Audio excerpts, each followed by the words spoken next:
Hello, everybody, and welcome back to Wondergoal, the soccer betting podcast from the Action Network. My name is Michael Leboff. I am the host today, and joining me, as always, my friends and colleagues, Anthony Dabbundo and BJ Cunningham. And gentlemen, we're on a little bit of a roll, but we won't rest on our laurels because we got to get into a six-match Premier League slate coming to us in the midweek, and 5 out of the 6 matches have a lot of jeopardy to them. And the other one, the outlier, there's still some stuff to get into, but we'll start at the top with the headliner for the week. You can argue it's also the first game coming up Tuesday at 3 p.m. It's Liverpool and Manchester United, two old rivals meeting at Anfield, with Liverpool sitting at minus 255. They're prohibitive favorites against United at a big price, 7-1. The draw here is 4-1. We've seen a lot of Liverpool over the past few weeks. They've played Manchester City twice, once in the Premier League, once in the FA Cup.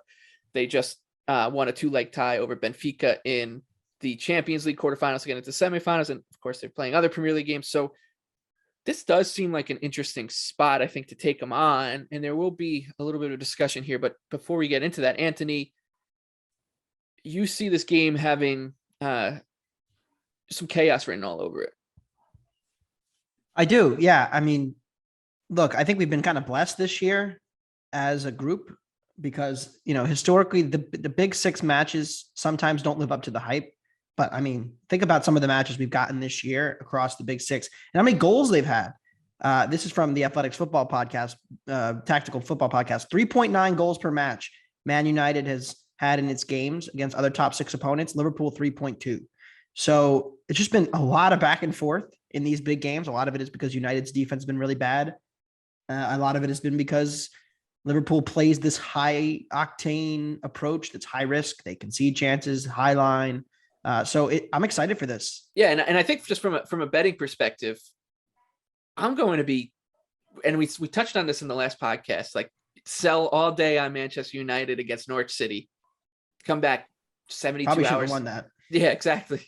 Come back 72 hours later and then buy on them. So you go on selling them against the worst team in the Premier League, and you're going to buy on them against a team that's chasing the title. And it comes down to just the spot and plus some defensive regression coming for Liverpool. They played Manchester City twice in a week. They played 2 Champions League legs in sandwiching those games. And now they have to play Manchester United, and then they have a Merseyside derby on the other side of the United game, and then back into the Champions League. At some point, this team, it's going to catch up to them. They're in the Premier League. They're 10-1-0 win, draw, loss in their last 11, 27 goals for, 4 goals allowed.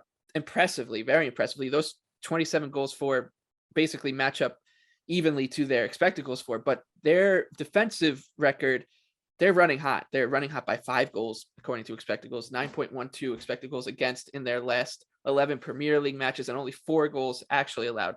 Plus, I mean, this isn't a walkover offense. Like, for all of United's flaws, most of them are defensively and in the midfield and stopping opposing teams. They are creating chances, 1.73 expected goals per 90 in their last 13 matches. They're 5th, United is, in terms of creating non-penalty expected goals per 90, and 6th in big chances per 90 over the course of the season, and they'll be up for this game.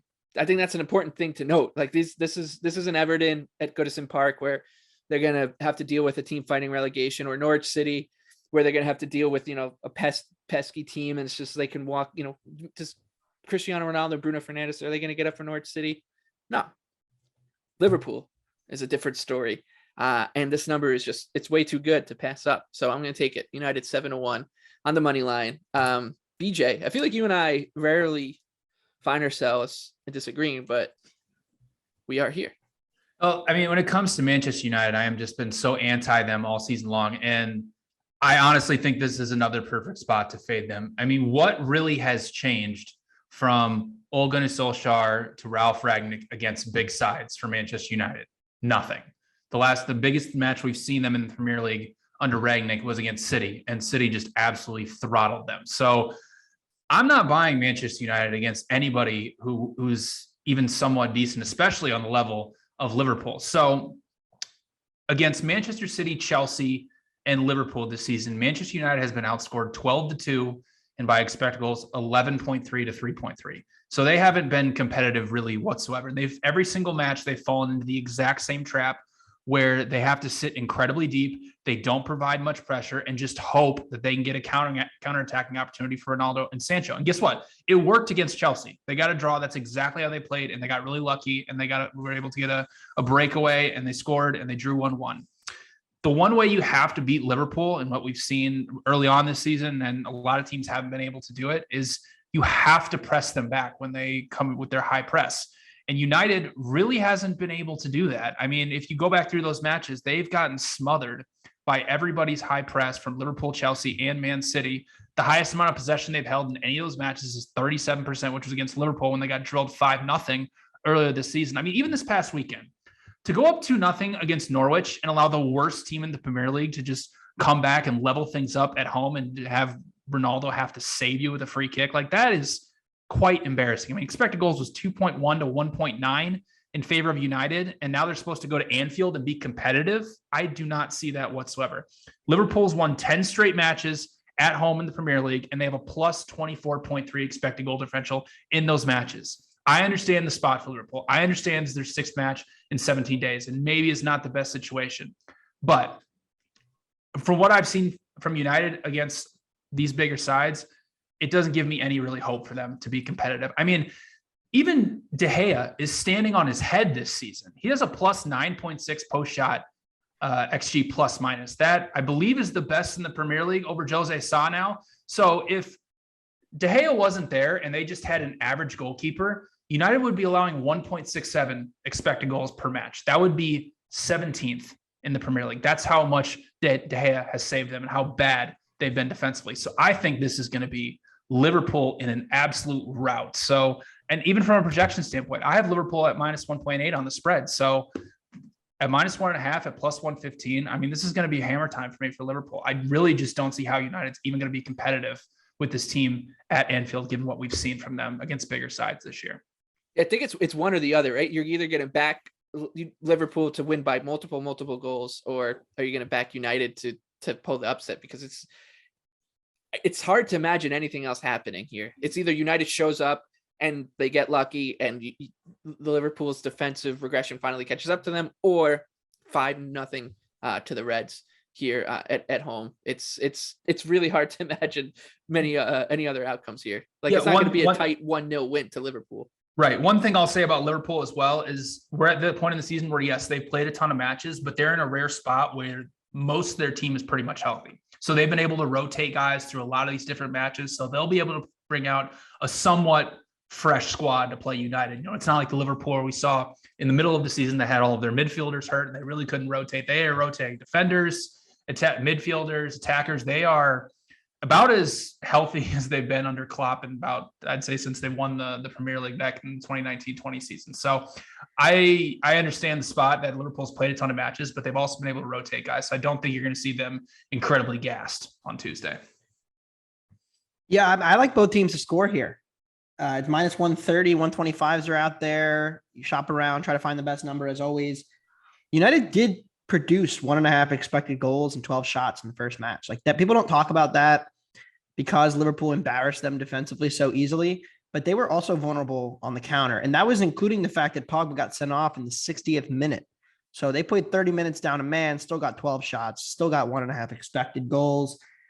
I have United at 0.94 goals in this match. So they score pretty more often than not, 62% to score. And that correlates to like minus 150. So you're getting a minus 130-ish number. And I know like Liverpool might not score, but does anybody really think that's going to happen? So no McTominay probably might be a good thing for United. I kind of think that like Sancho and Pogba as wide outlets to then kind of like spring Rashford and Ronaldo forward, or Ilanga, whoever they end up playing, kind of works better than trying to grind out Liverpool in the midfield, which you're not going to be able to do. So I think this is going to have back and forth action. I don't want to play United at minus 130 plus 1.5. I think just kind of like, I don't show any value in it. 1, 2, this has the potential to get out of hand because United, there's motivation questions. I understand this is Liverpool, but if it starts poorly, it could get out of hand. And so that's the scary part for me with backing a spread, which is why I'm backing the both teams to score, because I do think we saw this against the City match. under Ragnick, they were very able to break through in the same areas that I think they're going to be very able to break through this Liverpool team, in behind Alexander-Arnold, in behind Robertson. That's where Liverpool's weakest. City exploited it. Benfica really exploited it with the backups in. I think United's going to do the same thing. Meanwhile, like, this defense is so bad. And you mentioned it with De Gea. I mean, for the last couple of years, De Gea was average, but they were getting lucky that teams were shooting poorly against them. You look at United's post-shot numbers, teams have shot well against United, and they've gotten bailed out by De Gea. So, there is a world where if De Gea had an average shot-stopping season, it would be even worse for this United team. It's going to be a fun one, Tuesday, 3 p.m. to get the week started, and it only gets better from there. We'll start the Wednesday portion of the program with BJ's Arsenal. They're plus 310, traveling across London to take on Chelsea, minus 110. The draw here is plus 260. 3 losses in a row for Arsenal. 4 losses in their last 5 for Arsenal. And then in their last 5, they're 1-0-4, win, draw, loss, 2 goals for, 8 goals against. But their expected goals numbers are not that bad. 6.4 expected goals for, 4.6 against. And Anthony, this has been a line of yours this entire season, is when Arsenal hits rock bottom, that's when I want to try to jump back in on them. But they're going up against the Chelsea team that looks like they're trending in the right direction as well. So how are you playing this one? I have not made a bet yet. I want to wait and kind of get closer and we learn more about this Arsenal injury situation. We saw, as much as I'm not an Alexander Lacazette guy, because he's kind of like just not the player he was, he doesn't get enough to really sustain like a top 4 attack, top 6 attack even really. His absence was pretty noted on Saturday. I mean, they had 0.7 expected goals, I think, for the majority of that match. They did tack on some late, but they really struggled to create chances and have somebody get on the end of those chances when they were able to break through Southampton's press. And this is from Ryan O'Hanlon. They don't have a single player in the top 100 of non-penalty expected goals plus expected assists per 90 minutes. And that's really the crux of the Arsenal regression. It was that, like, they have a lot of these okay to good players. They don't have any stars in attack who are going to be able to carry them through the periods when things aren't quite clicking. And I don't want to get dramatic about how bad Arsenal have been, because they really haven't been that bad. I mean, they've been worse, but they haven't been bad. I know they've lost 4 out of 5, but they've created 4.5 expected goals and only scored 1 in the last 3 matches. And they only have 2 goals in the last 5 matches off of 6.5 expected. So you look at like their passing numbers, which is always a good indicator for Arsenal. Like, are they getting disrupted? They've been over 80% every match, but 1 in the last 8. So like, it wasn't that like Brighton really took the ball off them often, or Liverpool even like pressed the hell out of them and like they couldn't cope. It's just that their attack regressed. And now they go up against Chelsea, who I think has found some interesting things with Werner. I think that their attack has taken a leap since Timo has been in the fold. They looked really good today against Palace, especially second half. And his ability to kind of get in behind has added an element to this attack that has been missing all year. It took them forever to get the ball up the field. They're just not, they don't have enough, enough shots, enough threat to really take teams away and to really open teams up. Whereas it was a lot of just, we're going to grind our way to these results. And I think Werner has helped, even if he still will never be a good finisher, evidently. So I have not played this match. I will have a full preview up on Tuesday.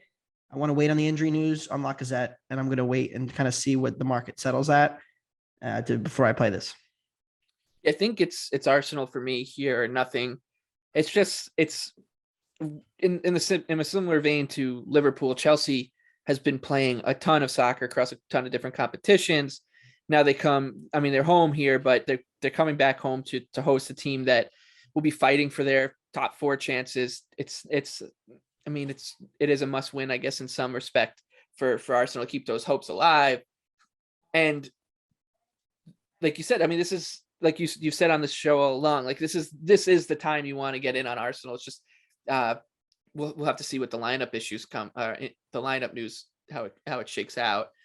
BJ, I'm going to cede the floor to you because you are our resident Arsenal tragic, but you're also someone who's probably going to be betting against them. Yeah. So I'm trying to like describe how I'm feeling right now. And the only thing that comes to mind is I feel like Matt Damon in The Departed, when he's in the elevator with Leonardo DiCaprio behind him, and he's saying, just kill me. Like, just please kill me. Like, this is how I feel right now with Arsenal. And this price is honestly really cheap for Chelsea. I mean, yes, you can say they all have third place wrapped up, but their form has actually been really, really good over the last 3 matches. 6-0 against Southampton, the 3-2 win in Madrid against Real, and then they come back and beat a really good Crystal Palace team 2-0 in the FA Cup. And I understand that they've lost back-to-back home matches against Brentford and Real Madrid, but before that, they won 6 straight at Stamford Bridge, and they have a plus 12 expected goal differential at home in the Premier League this season. And, Anthony mentioned it, though. The Arsenal results have dipped, not necessarily the form. I mean, yes, they've lost 3 straight. You mentioned, the expected goal regressions. You could say, yes, they're going to get some positive regression at some point. I'm not really sure this is the spot where it's going to come. I think it's more going to come against United on Saturday, because without Partey and Tierney, it's been really, really difficult. I mean, Lokonga, he's good. He's just not ready to play as a number 1 starter in the Premier League. He needs to develop more.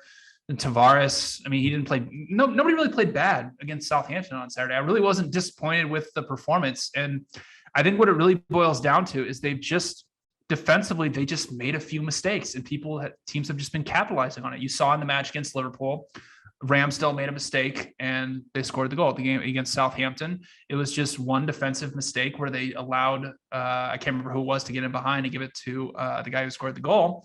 But it's just been a couple mistakes here, a couple mistakes there, and teams have just pounced on it. So playing a team like Chelsea that's in this good a form, that's troublesome to me. In the history against Chelsea, it's not that great for Arsenal. I know they've had some good results against them in the past few years. Before that, it was really, really bad. But Arteta and Tuchel have met twice in the Premier League. Arsenal got a shock win against Chelsea last season at the very end when Chelsea. Mad about that. Yeah, they completely dominated. So 2 matches, and the first match was on the 3rd match week of the year this year. Chelsea completely throttled Arsenal. Arsenal was dealing with some COVID and some injury issues. So you can put whatever stock you want into that. But Arteta and Tuchel, the 2 times they've met, 5 expected goals for Chelsea to 0.9 for Arsenal. And Arsenal also has been really poor away from home this season, minus 3.2. Expected goal differential. I have Chelsea projected at minus 147. So projection-wise, I definitely have some value on the Blues. I've already bet them at minus 105 to grab all 3 points here. It's just really, Arsenal's positive regression is going to come at some point, but this is really not the spot running into a Chelsea team that's just been on fire. I think the under is going to be popular. That's just my opinion. Generally, like, the public will look toward the under, and I kind of see the case for it. I mean, Tuchel with the way they like to strangle possession, Arsenal with the way they like to strangle possession. There's like a meme on Twitter where like the teams are just passing the ball around in their own halves and not like ever progressing the ball up the pitch. And like, if Werner wasn't playing and Lacazette was out, like, where are the attacks going to score from, create chances from? So like, I kind of see the case for that. And I do show a tiny bit of value on Chelsea. Last time I showed a tiny bit of value on Chelsea, they lost at home to Real Madrid in the Champions League, and it didn't go well. So I'm not sure where I'm going to end up on this. Also, Tomiyasu matters a lot, I think. And we haven't mentioned his name, but he's questionable. Partey's out. Yep. Tierney's out. But Tomiyasu is questionable. And I think his ability to kind of sustain possession and play through pressure is an underrated part of his skill set. And one that without him, you started to see more of the defensive mistakes creep in for Arsenal. Also, some of that was just they hadn't been punished for their mistakes earlier in the season, the last really good run, and now they're kind of are. So there's a lot of interesting angles here, and stay tuned to the Action app where I will have a pick on this game. All right, let's move on to another Wednesday kickoff, a big one at Goodison Park. Oh boy. Everton plus 140 hosting Leicester City plus 205. The draw here is plus 240. Everton are now only 3 points ahead of Burnley. They do have a game in hand now that Burnley drew West Ham over the weekend, and Everton was off because they were scheduled to play Crystal Palace, who were in the FA Cup semifinal. It's another situation where I think it's not a must win for Everton, much like that Burnley match that they lost. It's a must not lose. They need to be able to keep their 2-game advantage over Burnley because the goal differential is tied right now too. So it's not over. That Manchester United win was nice. The 10 days off are going to be nice, but they're fine, Michael. They're right back in. Their ass is right back in. They're the back. Jackpot. They're right back in the We're jackpot. fine. Right back in the jackpot. I will say though, I like them here. I think plus 140 is a good price to bet against Leicester on the road. Right? Sometimes the betting doesn't come down to, hey, I'm betting on this team. I'm betting against Team B, and that's what I'm doing here. Leicester City, coming off a loss against Newcastle, have allowed 1.96 expected goals per match over their last 6 matches. Not exactly against a murderer's row either. Leeds, Palace, Brentford, United, Arsenal, and Newcastle. So basically a bunch of teams between 17th and 6th or 5th in the Premier League. And they've gotten results, right? Like they've won 3 out of their last 6. Yeah, 3-1 and 2 win, draw, loss in their last 6. But they've lost the expected goals battle in 5 of those 6, and it all comes down to a poor defense. So Everton should get on the board here, and I'm going to say something I'm going to regret come Wednesday at 3:05 p.m. Eastern time. I trust their defense because they're getting Yerry Mina back, and they have Fabian Delph and Allen right in front of that back four. And Delph, those two worked perfectly together against Man United. And for however long that Fabian Delph is healthy, he's going to be one of the most important members of the squad, being the pivot between that back four and the front three. So I'm going to take Everton here, plus 140 at home. They've been better at Goodison's Park than they have been on the road. That's been a situation all season. It's not just Lampard. So yeah, not what I'm looking forward to here. Anthony, what do you see here? Foxes and Toffees. Yeah, I'll go lean Everton. You know, I was first kind of surprised by the number, but then I remembered that Leicester's a luck box, right? Like this market doesn't really respect them much. And yeah, I actually have written down on my notes, surprising line. That's the first thing I have written down. Yeah. And then I looked into it. I ran my own numbers and like I came out right around where it was. Everton, since December 12th. So I just kind of randomly was playing around with the sliders and like fell on that date. So this is not like a statistically significant date, but like there's a lot of minutes that they played since December 12th. And it's a pretty big enough sample that I feel representative about it. It includes some, of course, pre-Lampard minutes, but Leicester, we've seen ups and downs with them too. XG difference per 90, Everton minus 0.7, Leicester minus 0.5. But let's consider the results. Actual goal difference per 90, Everton is still minus 0.9. So they run a little cold, but right around the number. Leicester has a positive goal difference since December 12th, despite playing at a half goal worse per match than their opponents. I mean, that is insane. And they got a little unlucky today, I guess, but not really. Like it was unlucky in the sense that it was the last kick of the game, but they didn't deserve that point really, unfortunately. But and Newcastle, we'll talk about them in a minute. But I think the main reason for why they played better in air quotes, is that Schmeichel has finally like showed up this season. He was the bottom 3 or 4 keeper most of the first half-ish of the season, and their defense was bad and not saving shots. But he's now back to about average. So he's played really well the last 2 months, saved this defense, if we're being honest. I mean, the defense has not improved. And Everton is getting healthier. I think that's a big key. Mina getting back big. Van de Beek might play too. I mean, the Everton sheet, premierinjuries.com, we used to pull it up. You'd have to like scroll. It was like 12 players long. Now it's like 3 or 4, which is kind of encouraging. And the only fear here is the defensive errors from overpressing. We've seen this. Everton's getting kind of out of position, and then West Ham just kind of like walked in for a goal, and Spurs walked in for like 3 goals. That's the only fear with Leicester because they're so good at that. Yeah, they're very good at, one ball. Tielemans beats one guy. Madison plays one pass, and like Daka's in, and you're like, well, shit, we were dominating the first hour, and now it's like we're losing. So that's the only fear for me with this Foxes team, is that like they can quick strike you, and they're still good at that. Like their attack is still pretty good. But yeah, I lean Everton here. Yeah, that was my fear against United too. But I think Lampard, and he said the right things about it too, is they've kind of learned their lesson from setting up in that way. Whereas now it's just, pull one out of the Sam Allardyce book and do whatever you have to do to avoid losing a match. And that's kind of what they did against United. I mean, there were so many times in that game where Richarlison, Anthony Gordon, and Dominic Calvert-Lewin pushed forward. They had Alex Iwobi as kind of, the fourth man in, and then everybody else was back. Delph, Alon, like they were all back with the back four. So I'm not as worried about that as I was going into that United game. They've learned their lesson, I'm hoping. And yeah, like you said, getting healthier. They actually have options in the middle of the park now, which is something they haven't had in months. So and they're not gonna have to play players out of position. So yeah, this is actually it looks like a good spot for Everton, which makes it all the more horrifying. Yeah, and the thing is, like the Foxes, we have our little matrix we use. The only green that pops up is, notable green, at least that I, look at is XG per 90, right? And they're seventh, but again, like we talked about this last week, their progressive numbers, like passing 13th, and they're 20th in crosses into the box, 14th in box entries. Like they're not doing the things that lead to these really good chances that well. And so how long does that hold up?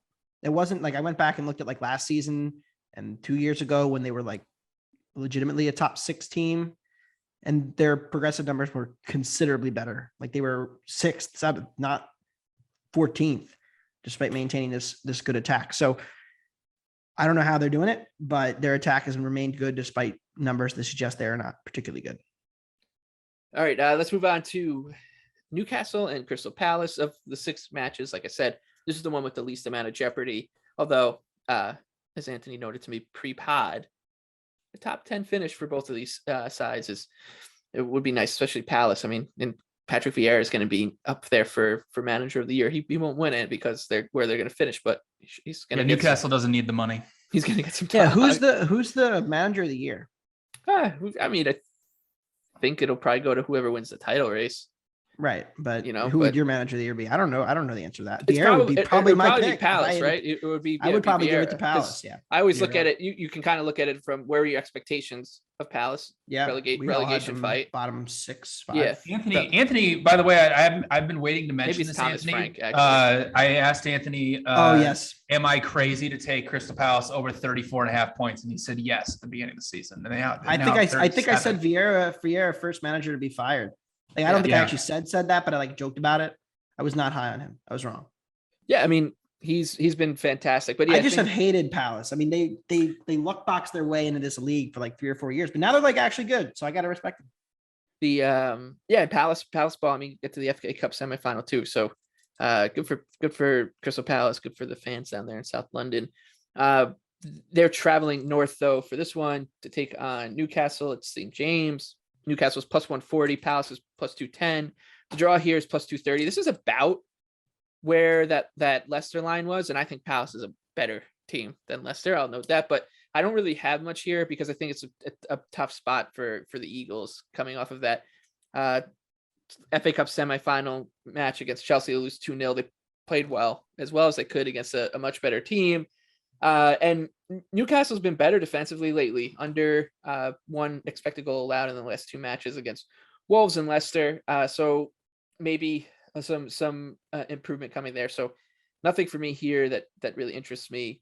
BJ, Palace, Newcastle, anything for you?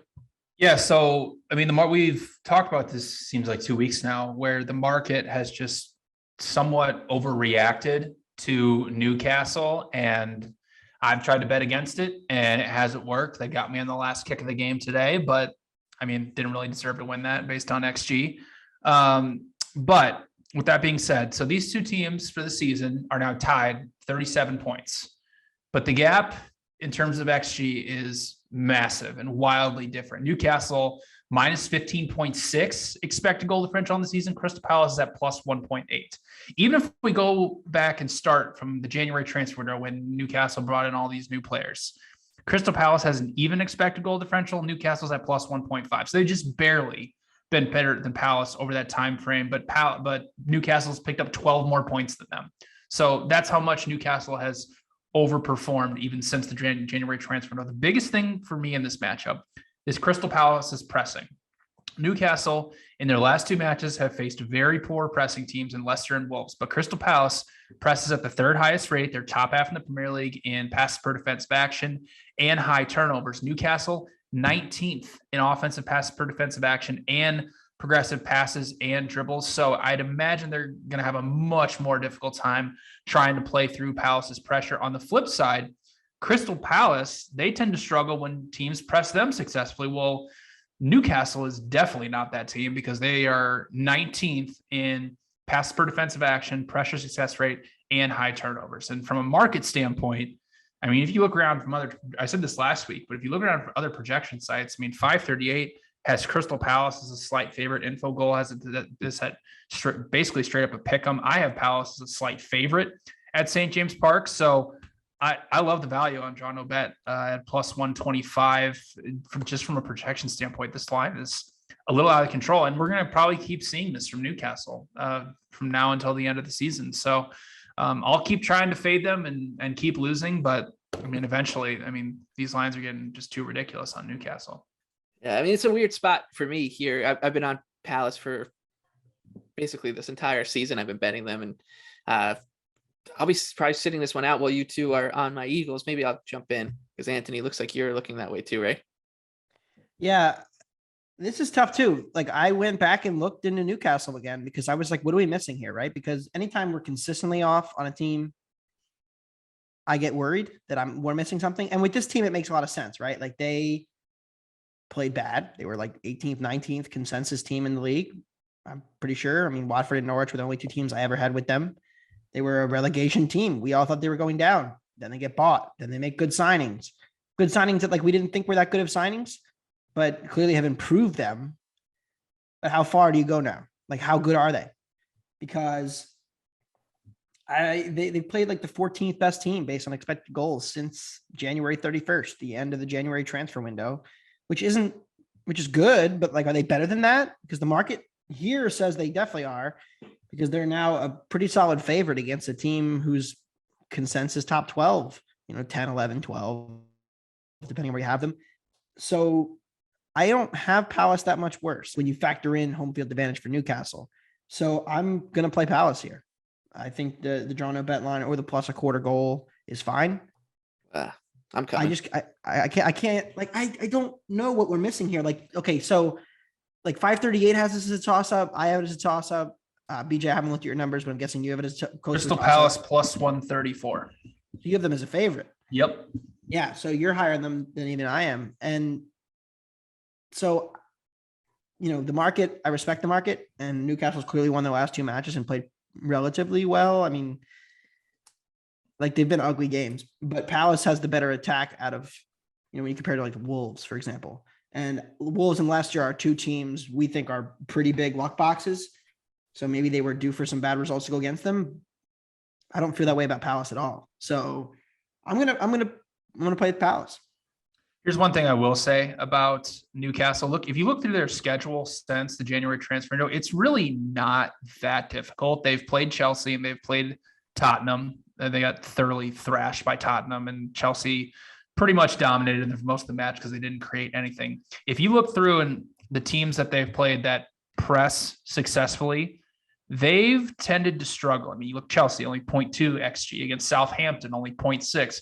You have Brentford in there. Obviously, they got a red card in the 10th minute, so you got to throw that one out. You go to Leeds, they only had 1.1 expected goals. So, yes, they've created some chances. I mean, the only 2 teams they've created over 2 expected goals since the January transfer window are Everton and Brentford. So, other than that, I mean, it's really not that good, honestly. I'm looking through. I'm not really that impressed with their results, but they've obviously had back-to-back 2 good back-to-back results. But I really think when they have to face a team that's going to press them successfully, they're going to crumble. So I think this match is going to show that. Yeah, I mean, it's been just such a strange year with Newcastle too. Just the way they started, they look like a surefire thing for relegation. Then obviously the takeover by a murderous regime, and then like they're gonna sign a bunch of players this summer. Yeah, I don't know how we're gonna have a hard. I have no idea how time they're projecting next year. Yeah, I have absolutely no idea. I've already thought about it, and I'm not excited for it. I know. It's- We might have to wait like 5 matches before we even bet them because I truly have no idea. Like, because we've said this before.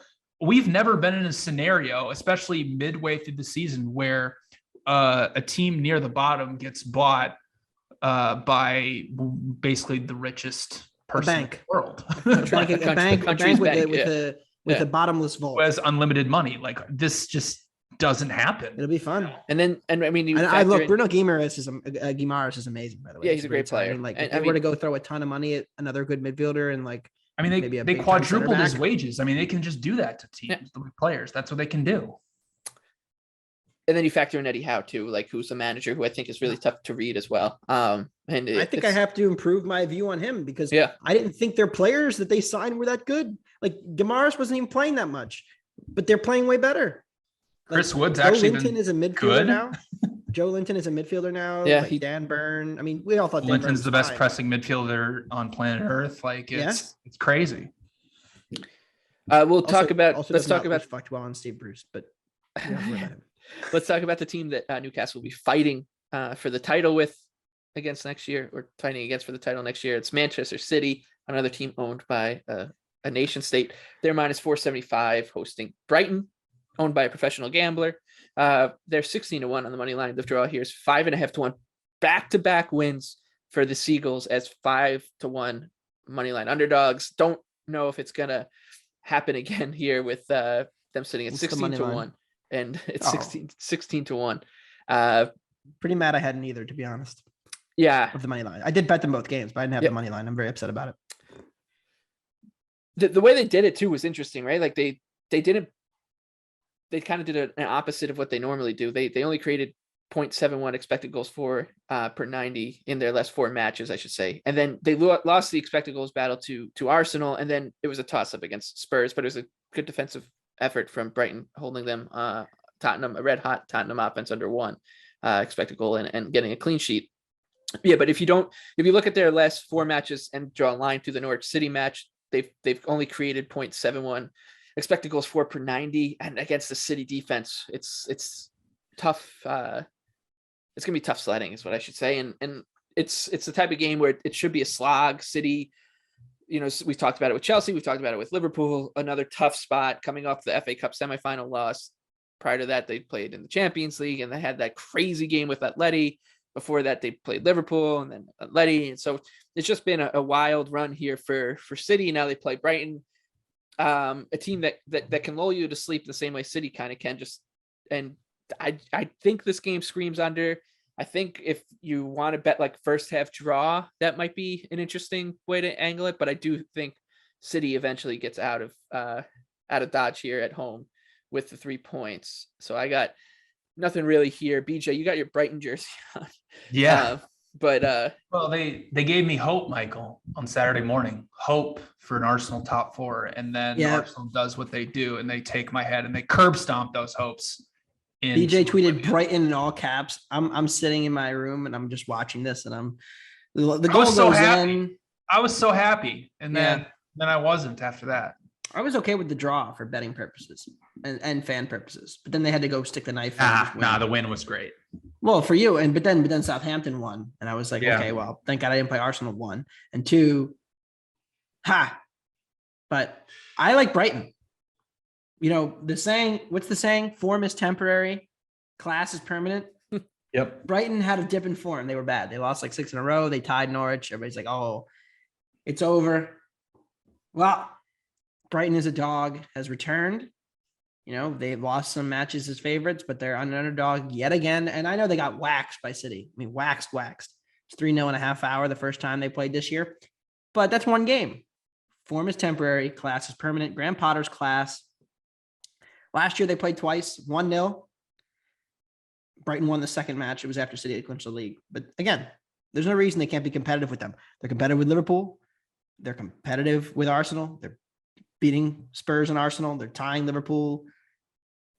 They have tied Chelsea twice. Why can't they get a result or lose by 1 or even 2 and push? I like the +2 at -125. I bet it already. I don't think it's a great matchup, but I didn't think it was a great matchup with Tottenham either. I thought Tottenham's quick strike attack would be a big problem. and it wasn't. They just took it away. So I'm trusting Potter as a dog. I think this is like a 1-0, 2-1 kind of game. And then we'll close it out with another big one for the relegation battle. It's Burnley plus 190 hosting Southampton. The draw here is plus 235. Let's pause for a second to discuss what happened at Burnley on Friday. Sean Dyche was let go, resigned. It seemed all sorts of confusion, but it was that he was sacked, I guess, by the owners.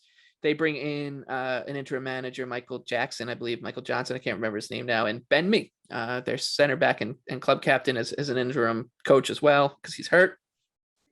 And what happens, the new manager bounce, results in a 1-1 draw to West Ham in a game that they were both lucky not to lose, but also unlucky not to win, because they could have went up 2-0 on a Maxwell Cornet penalty shot that he missed. So yeah, it's just a weird one. They allowed 2.79 expected goals to West Ham, and they've allowed 6.7 expected goals allowed over their last 3 matches. So when you talk about Sean Dyche, that's not what you would expect. You'd expect these defensive numbers to be a little bit better. The offensive numbers, they don't really matter to Burnley when Dyche has his paws on them. But almost like Newcastle a little bit, or I guess you could say Everton, the numbers really don't matter all that much when you're handicapping a Burnley match right now, because you just kind of don't know what this team's going to do on a given night. They're all over the place with everything, but they work hard. They're going to work hard. They're going to fight for their Premier League lives. And that might be enough in the spot to pull one over on Southampton, who's got nothing to play for and is traveling to Turf Moor on a Thursday afternoon or Thursday evening for them. So I don't know, BJ, any thoughts here? Well, I mean, this is not goodbye. It's see you later to Sean Dyche. He'll be back with some other club and bringing them up from the ruins, and he'll be back in the Premier League. In no time. Birmingham City is going to be the one. Birmingham City, Scunthorpe United, some one of these teams he'll bring up, and we'll see him again at some point. Very weird. Honestly, I was shocked. I mean, he's been there for 10 years. It feels very weird to fear like a very weird sacking. So, but I mean, the style of play from Burnley is not going to change at all. I mean, they said it on the broadcast today.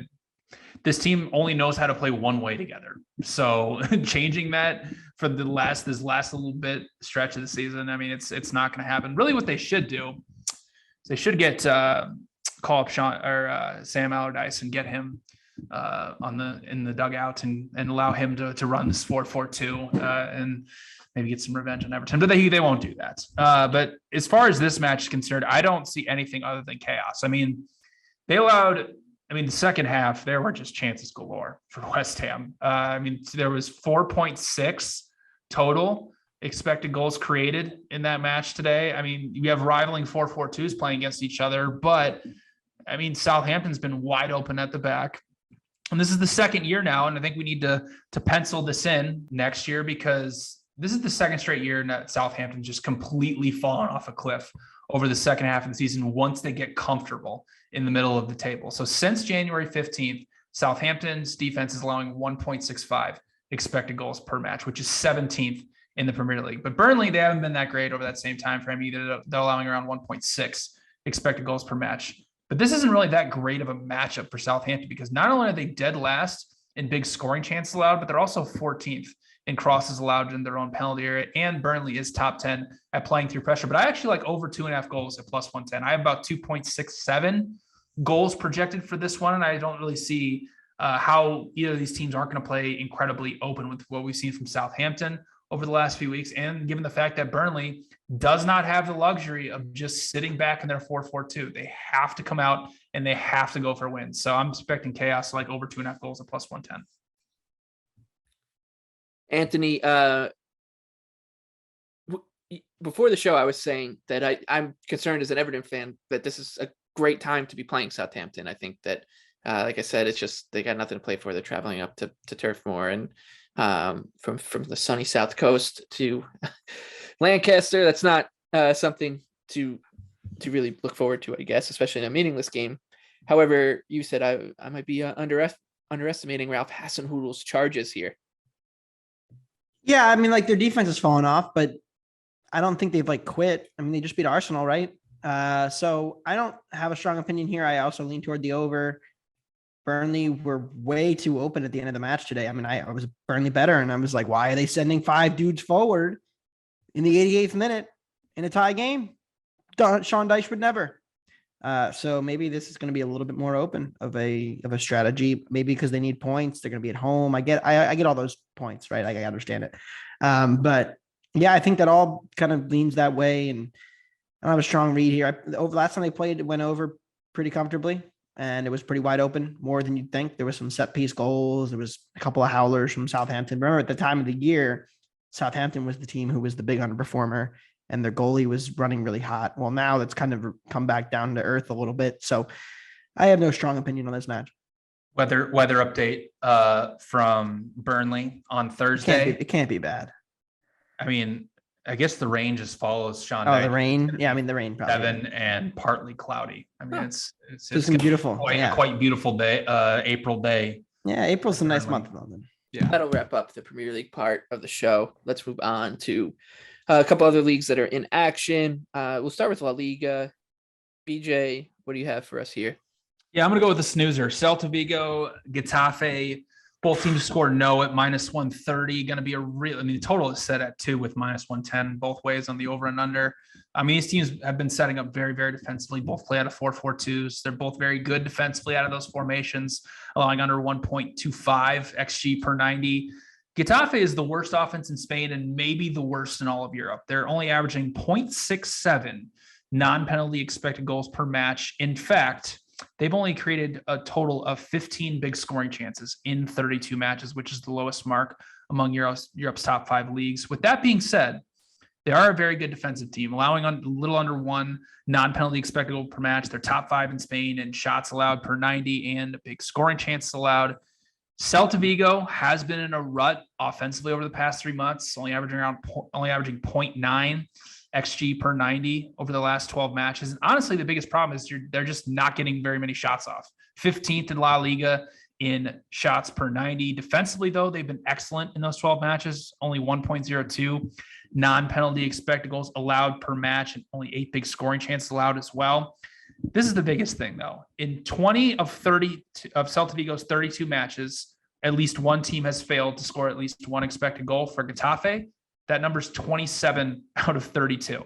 So they've just been incredibly defensive, incredibly sloggy, and I'm expecting that for this one. I have the both teams to score no line projected at -220. So I love the value on both teams to score no at -130, and I'm hoping for a snoozer. Anthony, you also are looking at something in La Liga over the midweek. Yeah, Rayo Vallecano, draw no bet at +110. I mean, it's been a fun year for this team. I mean, they started off the season ridiculously hot. They were underrated in the market horrendously to begin the season. Then they became overrated. Now they're underrated again. They went through a terrible period. They haven't not won in quite a while in La Liga at this point now. Winless. Lost a match over the weekend to Alaves that they were clearly the better side. They have not won a match in La Liga since Alaves in December. Mm-hmm. So I understand that is a scary proposition to back said team, but they are 14th in the La Liga table, despite having a pretty even goal difference. And now they're playing an Espanyol team who's been pretty fortunate and run very well the entire season, except for today against Atleti when they got a horrendous beat in the 99th minute. But overall, I mean, this team 12th in the table despite bottom 5 numbers. So I'm not really a big Espanyol fan, and I think Rayo should be a favorite. So at +110, I'm taking the Rayo boys on the draw no bet line to finally win a damn match. I didn't realize how long it's really been. I said it last week. Yeah, I know, and they should have won. They were the better team. And how about this? There's some Ligue 1 to talk about. Ale l'OM. That's all I have to say. BJ. What a performance in the loss today. Shout out to Bordeaux, by the way, get an 85th minute penalty after being down 5-0 to get both teams to score. That was beautiful. That was very poetic. So shout out to know, right? I'm guessing even though they're gonna be probably going down, shout out to them. Big relegation 6-pointer, Bordeaux and Saint Etienne. Oh no, we're going. Oh, Bordeaux. and oh no, what? we're going Bordeaux. No. We're going Bordeaux. You're betting Bordeaux? I am betting Bordeaux. Okay. Is that your favorite I'm gonna have to bet there disagree. this I might week? be on No, it's not my Southampton. pick, but I will be betting Bordeaux. I'm loving snoozers in the midweek. Lens, Montpellier under 2.5 at +110. Two offenses that have overperformed pretty drastically this season. Montpellier scored 44 goals off 35 expected. Lens 50 off of 44 expected.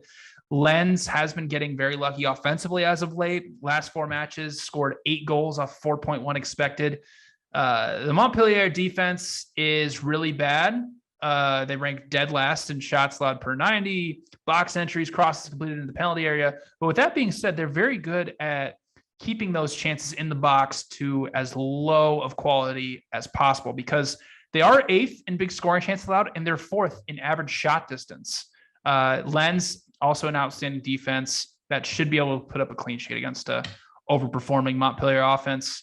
Lens top 6 in expected goals allowed, shots allowed per 90, big scoring chances allowed, and their defense has been very good at home, only allowing 1.1 xG per 90. I only have around 2.3 goals projected, so under 2.5 at +110, I think is a decent price on Lens Montpellier.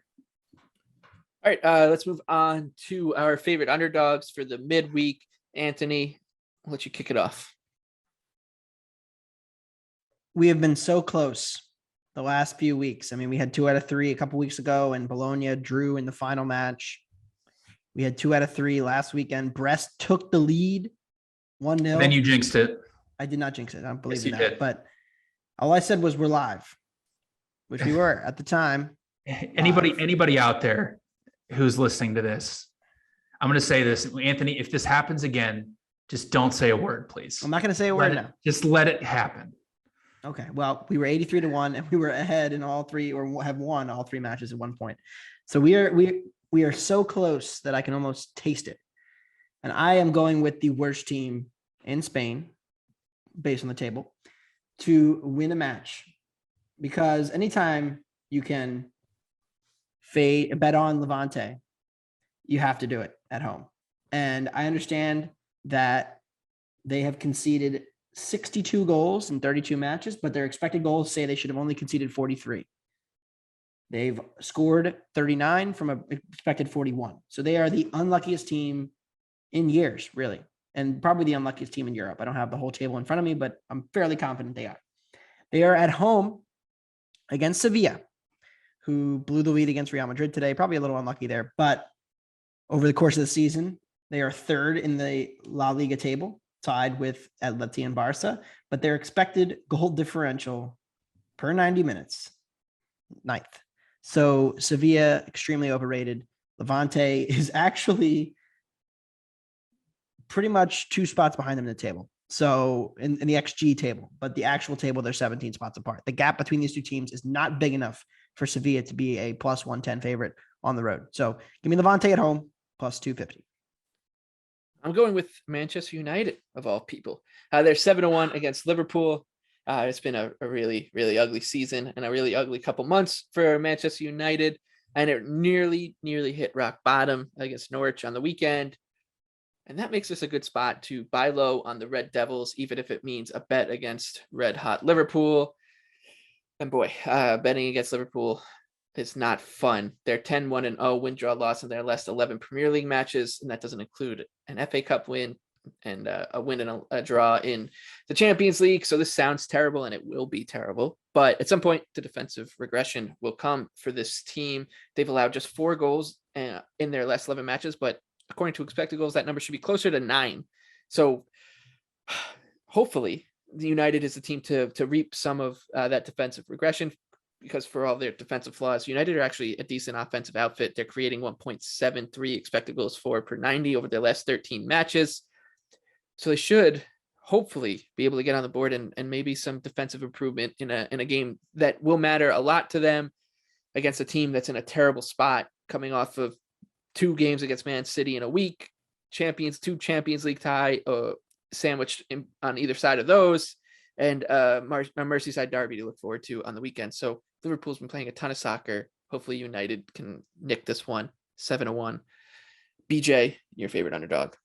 I'm going to go Nice plus 320 in Ligue 1 on the road at Monaco. I have Nice projected at plus 270, so showing a little bit of value there. This is a good sell high spot on Monaco, who's won 4 straight matches, just beat Rennes on the weekend on Friday, 3-2.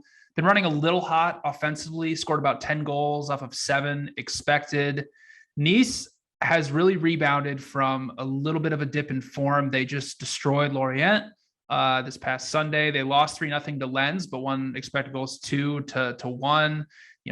They lost to Marseille even on expected goals. They beat PSG, was even on expected goals with them. This is just a really, really good team. And the Monaco offense really has been struggling this season. They're 9th in non-penalty expected goals and 13th in shots per 90 in Ligue 1. So I think this is a decent price on Christophe Galtier's boys to grab all 3 points in a really, really heated top 3 battle in France right now. So give me Nice plus 320.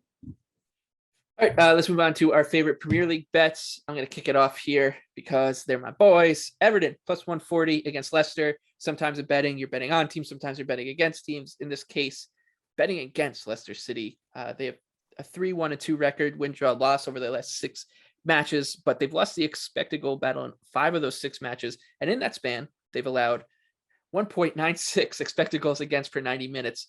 So it's hard to imagine them keeping Everton off the board here. Meanwhile, Everton should continue to improve defensively with Yuri Mina back in the lineup and Fabian Delph and Alan back and healthy. They looked good against Manchester United, protecting Everton's shaky back 4.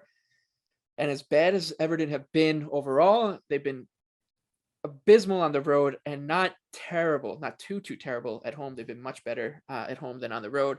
So I think this is a good price, plus 140, to take on Leicester in a game that matters nothing to them and the world to Everton. At home in front of that Goodison Park crowd should be electric on Wednesday night. BJ, your favorite bet? Liverpool minus 1.5 at plus 115. So what has changed for Manchester United playing against big squads from Ole Gunnar Solskjaer to Ralf Rangnick? Well, to me, nothing. We've seen it one time under Rangnick when they've played against Manchester City and they got absolutely throttled. So I think this is another spot where United is going to get caught, which happens a lot when they play Chelsea, Liverpool, Manchester City, where they get caught in their own final third and they're just hoping that they can send Ronaldo or Sancho out on a counter and potentially score.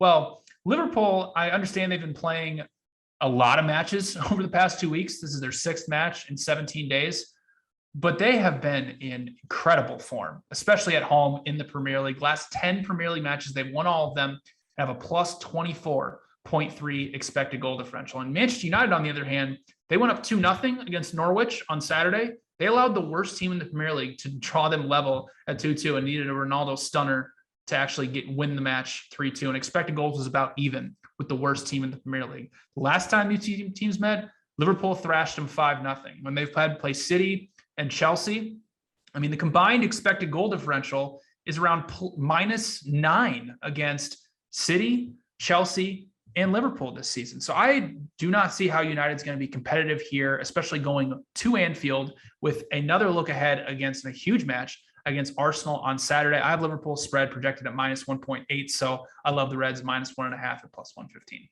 All right. And Anthony, you can take us home here.